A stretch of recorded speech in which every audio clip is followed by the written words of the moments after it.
Bermuda triangle, एक भूतिया द्वीप, एक सच्ची घटना। नमस्कार दोस्तों, मैं विरूपाली और आप देख रहे हैं आपका प्यारा चैनल मिस्ट्री डायरीज। आज हम बात करने जा रहे हैं एक ऐसी घटना की जो आपको दांतों तले उंगलियां दबाने पर मजबूर कर देगी। ये घटना है बरमुडा ट्रायंगल की। यहाँ रहस्यमय घटनाएं होना आम बात है, लेकिन आज हम बात करेंगे एक ऐसे द्वीप की जो अचानक प्रकट हुआ और फिर उतनी ही अचानक गायब हो गया। साल 1840 का समय था। समुद्र एक रहस्यमय दुनिया था जिसकी गहराई में अनंत कहानियां छुपी थी। इन कहानियों में से एक थी बरमुडा त्रिकोण की, एक ऐसा क्षेत्र जहां जहाज और विमान अदृश्य हो जाते थे। कुछ लोग इसे शैतान का खेल मानते थे तो कुछ भगवान का रहस्य।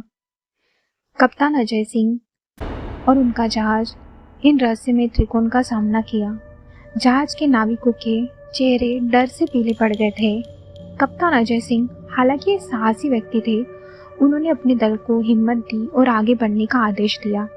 तभी दूर क्षितिज पर एक धुंधली आकृति दिखाई दी। यह एक द्वीप था, लेकिन एक ऐसा द्वीप जो नक्शों में नहीं था। यह द्वीप एक बिल्कुल अचानक प्रकट हुआ था, मानो समुद्र की गहराई से उभरा हो। नाविकों की सांसें रुक सी गई थी। कुछ ने इसे भगवान का चमत्कार तो कुछ ने शैतान का खेल।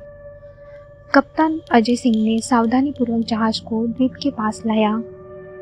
द्वीप सुनहरा रेत से ढका था और हरे भरे पेड़ों से आच्छादित था, लेकिन कुछ अजीब सा था।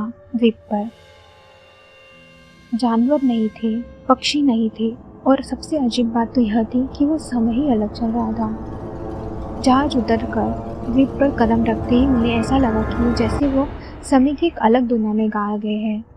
पेड़ों की पत्तियां एक अजीब चमक छोड़ रही थी और हवा में एक मीठी सी लेकिन अज्ञात सुगंध फैली हुई थी। तभी अचानक एक तूफान आया और समुद्र उमड़ पड़ा और जहाज तूफान की चपेट में आ गया। नाविकों की चीख पुकार एक पल में ही शांत हो गई। जब तूफान थमा तो जहाज और द्वीप दोनों गायब हो गए थे, जैसे वो कभी थे ही नहीं। बरमुडा त्रिकोण एक रहस्य और गहरा हो गया। कप्तान अजय सिंह और उनका दल की कहानी एक रहस्य बन गई जो समुद्र की गहराई में दब गई थी। क्या द्वीप सच में था सिर्फ या एक भ्रम? कोई नहीं जानता और शायद कभी पता भी ना चले। कप्तान अजय सिंह और उनके दल का अचानक गायब होना समुद्री जगत में अचानक सनसनी फैला गया। कुछ ने इसे समुद्री राक्षस की करतूत बताया तो कुछ ने समुद्र देवता की नाराजगी। इतनी कहानी बनने लगी जिनमें से कुछ ने इस द्वीप को सुनहरे स्वप्न द्वीप का नाम दिया। कई साल बीत गए, एक नया जमाना आया। जहाज बड़े हो गए, समुद्र के रहस्य उजागर करने की चाहत और बढ़ गई। युवा कप्तान रणवीर, एक साहसी और जिज्ञासु युवक, इस रहस्य से मोहित था। उसने टाइटन का नया रूप किया और उसी रास्ते पर निकल पड़ा जिस रास्ते पर कप्तान अजय सिंह गए थे। उसके दल में पुराने नाविक भी थे जो कप्तान अजय सिंह के साथ उस रहस्यमय द्वीप पर गए थे। उनकी आंखों में डर था, लेकिन रणवीर के जज्बे ने उन्हें हिम्मत दी और फिर वही हुआ जिसकी उन्हें उम्मीद थी। क्षितिज पर एक धुंधली आकृति, एक बार फिर से वह द्वीप था, वही सुनहरा द्वीप। रणवीर सिंह का दिल जोर से धड़क रहा था। क्या सचमुच वह उस रास्ते से पर्दा उठा पाएगा? जहाज द्वीप के पास पहुंचा तो एक अजीब घटना घटी। जहाज के कंपास ने काम करना बंद कर दिया। नाविक डर गए, लेकिन रणवीर ने हिम्मत नहीं हारी। उसने जहाज का लंगर नीचे डाला और एक छोटी नाव लेकर द्वीप की ओर निकल पड़ा। द्वीप वही था, लेकिन कुछ बदलाव भी थे। पेड़ अब और भी विशाल हो गए थे और उसके पत्तों की चमक तीव्र हो गई थी। हवा में मीठी सुगंध अब भी थी, लेकिन उसमें एक अलग सी ताकत थी। तभी रणवीर ने देखा कि पेड़ों के बीच एक रास्ता निकल रहा है। जिज्ञासा से भरकर वह उस रास्ते पर चल पड़ा। रास्ता एक गुफा की ओर ले गया। गुफा के अंदर एक अदृश्य दृश्य था। दीवारों पर चमकदार पत्थर थे और बीच में एक बड़ा सा क्रिस्टल था।